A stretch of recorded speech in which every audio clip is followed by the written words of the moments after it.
ആരും കാണാത്ത മലഞ്ചെരുവിൽ ഒറ്റപ്പെട്ടുപോയ ഏതെങ്കിലും മനുഷ്യരെ പറ്റിയല്ല പറഞ്ഞു വരുന്നത്.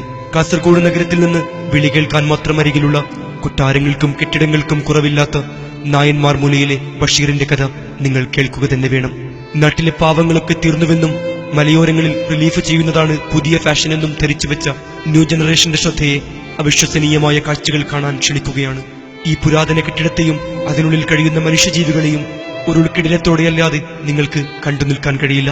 ഒറ്റനോട്ടത്തിൽ ഈ വീട് നിങ്ങളെ അത്ഭുതപ്പെടുത്തുന്നുവെങ്കിൽ അകത്ത് കയറിയാൽ ആരും കരയുക തന്നെ ചെയ്യും. 10ാം ക്ലാസ്സിൽ പഠിക്കുന്ന പെൺകുട്ടിയുള്ള അവളുടെ ഉമ്മയുള്ള ഈ വീടിന് 2 വശത്ത് വാതിലുകളില്ല. സ്ത്രീകളുടെ സുരക്ഷിതത്വത്തെക്കുറിച്ച് ആശങ്കപ്പെടും മുമ്പ് മറ്റൊന്നുകൂടി കാണുക. ഇവർക്ക് മുകളിലുള്ളത് ഏത് നിമിഷവും തകർന്നു വീഴാവുന്ന ചുമരും മേൽക്കൂരയുമാണ്. എണ്ണിത്തിട്ടപ്പെടുത്താൻ കൈവിരലുകളെ തോൽപ്പിക്കുന്ന വിടവുകൾ പൊട്ടിപ്പൊളിഞ്ഞ ഓടുകൾക്കിടയിൽ തെളിഞ്ഞു കാണാം.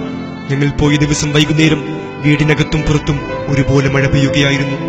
ടാർപോളിനും ഫ്ലെക്സ് ഷീറ്റുകളും തോറ്റു തുന്നം പാടുമ്പോൾ കണ്ണുനീരും മഴത്തുള്ളികളും ചേർന്ന് ഒന്നായിത്തീരുന്ന സങ്കട കാഴ്ചകളാണിവിടെ.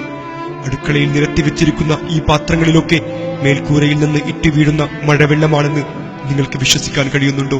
വീടിനെപ്പറ്റി അറിഞ്ഞതൊക്കെ നിസ്സാരമാണ്. നിങ്ങൾ ഈ വീട്ടുകാരന്റെ അനുഭവം കേൾക്കാൻ തുടങ്ങിയാൽ 30 വയസ്സെന്ന ജീവിതത്തിന്റെ സുവർണ കാലഘട്ടത്തിൽ 2 കാൽപാദങ്ങളും മുറിച്ചു മാറ്റേണ്ടി വന്ന ഒരു മനുഷ്യന്റെ നിർഭാഗ്യത്തെ വിശേഷിപ്പിക്കാൻ നിങ്ങളുടെ ശബ്ദധാരാവലിയിൽ വാക്കുകളുണ്ടോ? അതിനുശേഷം കഴിഞ്ഞ 12 വർഷങ്ങളായി തന്നെ മാത്രം പ്രതീക്ഷിച്ചു കഴിയുന്ന ഭാര്യയ്ക്കും മക്കൾക്കുമിടയിൽ ജീവനോട് ക്രൂശിക്കപ്പെട്ട അവസ്ഥയേക്കാൾ വലിയ എന്ത് വേദനയാണ് നിങ്ങൾ കണ്ടിട്ടുള്ളത്? അപൂർവ രോഗം വന്ന് 2 കാലുകളും നഷ്ടപ്പെട്ട 1 വർഷത്തിനുള്ളിൽ കൈവിരലുകളും അറുത്തുമുറിക്കേണ്ടി വന്ന ബഷീർ എന്ന മനുഷ്യൻ ഇപ്പോഴും നായന്മാർ മൂലയിലെ വീട്ടിലുണ്ട്.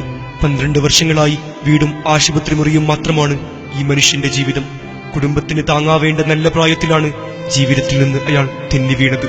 അതിനുശേഷം ഇവിടെ ആരും ഉള്ളു തുറന്ന് തിരിച്ചിട്ടില്ല.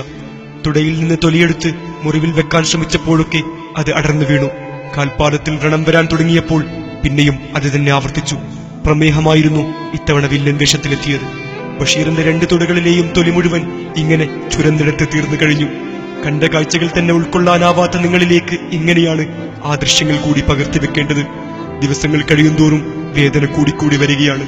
മുറിച്ച ഭാഗത്തു നിന്ന് ഇപ്പോഴും രക്തം പൊട്ടിയൊലിക്കുന്നു. കഴിഞ്ഞ 6 വർഷങ്ങളായി ശരിക്കും ഉറങ്ങാൻ കഴിയാത്ത അസഹനീയമായ നോവുകൾക്കിടയിലും ചിരിക്കാൻ ശ്രമിക്കുന്ന ബഷീറിനെ കണ്ടുമുട്ടുമ്പോൾ നിങ്ങൾ പറയണം, ജീവിതത്തിൽ നാം എന്ത് കഷ്ടതയാണ് അറിഞ്ഞിട്ടുള്ളത്?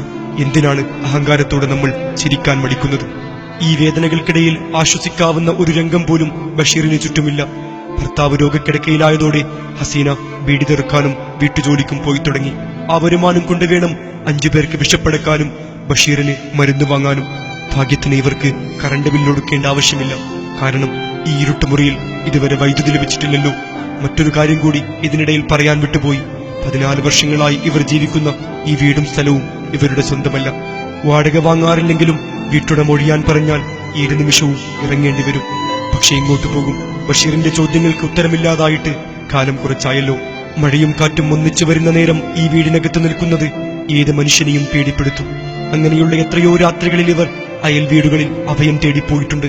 കഴിഞ്ഞ മഴക്കാലത്താണ് മേൽക്കൂരയിൽ നിന്നും അടർന്നു വീണ ഓട് ഹസീനയുടെ തലയിൽ പതിച്ചത്. 16 സ്റ്റിച്ചുകളുമായി 1 മാസക്കാലമാണ് അവർ സർക്കാർ ആശുപത്രിയിൽ കഴിഞ്ഞത്. ഇങ്ങനെ പറഞ്ഞു തന്നാലാണ് ഈ മനുഷ്യരുടെ അവസ്ഥ നിങ്ങൾക്ക് മനസ്സിലാക്കാൻ കഴിയുക. ജീവിതത്തിന്റെ തിരിച്ചടികളിൽപ്പെട്ട് മനസ്സ് പതറിപ്പോയ നിമിഷങ്ങളിൽ ആത്മഹത്യയെക്കുറിച്ച് പോലും ബഷീർ ആലോചിച്ചിട്ടുണ്ട്. ആശുപത്രിയിൽ നിന്നും താഴേക്ക് ചാടട്ടെയെന്നും ഭാര്യയോട് ഒരു ദിവസം അയാൾ ചോദിച്ചു. അള്ളാഹുവിനെ ഓർത്ത് ആ നേരങ്ങളിലൊക്കെ പിടിച്ചു നിന്നതാണ്. അവസ്ഥയറിഞ്ഞ് ചുറ്റുമുള്ളവർ തന്നത് വാങ്ങിച്ചതല്ലാതെ ഇന്നേ വരെ ബഷീർ ആർക്കു മുന്നിലും കൈകൾ നീട്ടിയിട്ടില്ല. സങ്കടങ്ങൾ വിളിച്ചു പറഞ്ഞ് സഹതാപം നേടാൻ ശ്രമിച്ചിട്ടില്ല. TV ക്യാമറയ്ക്ക് മുന്നിൽ വന്നു നിൽക്കേണ്ട ഇങ്ങനെ ഒരവസ്ഥ പോലും സങ്കല്പത്തിലുണ്ടായിരുന്നില്ല. പക്ഷേ ഇയാൾക്ക് മുന്നിലെ വഴികളെല്ലാം അടയുകയാണ്. പ്രീമിയർ ലീഗിന് വേണ്ടി ഒറ്റ രാത്രി കൊണ്ട് പൊട്ടിച്ചു കളയാൻ നമ്മുടെ കയ്യിൽ ലക്ഷങ്ങളുണ്ട്. സമ്മേളനങ്ങൾക്കും ആർഭാടങ്ങൾക്കും സമുദായത്തിലൊട്ടും കുറവില്ല. ഏതോ പരസ്യക്കാർ ഉപേക്ഷിച്ചു പോയ ഫ്ലക്സ് അടുത്ത മഴയെ പ്രതിരോധിക്കാൻ പുറത്തെ ആയയിൽ വസ്ത്രങ്ങളോടൊപ്പം തൂക്കിയിട്ടിരിക്കുകയാണ്. എന്നിട്ടും നഗരമധ്യത്തിൽ നായന്മാർ മൂലയിലെ ബഷീർ എന്ന മനുഷ്യന്റെ ദുരന്തപൂർണമായ ജീവിതം മാത്രം ആരും കാണുന്നില്ല.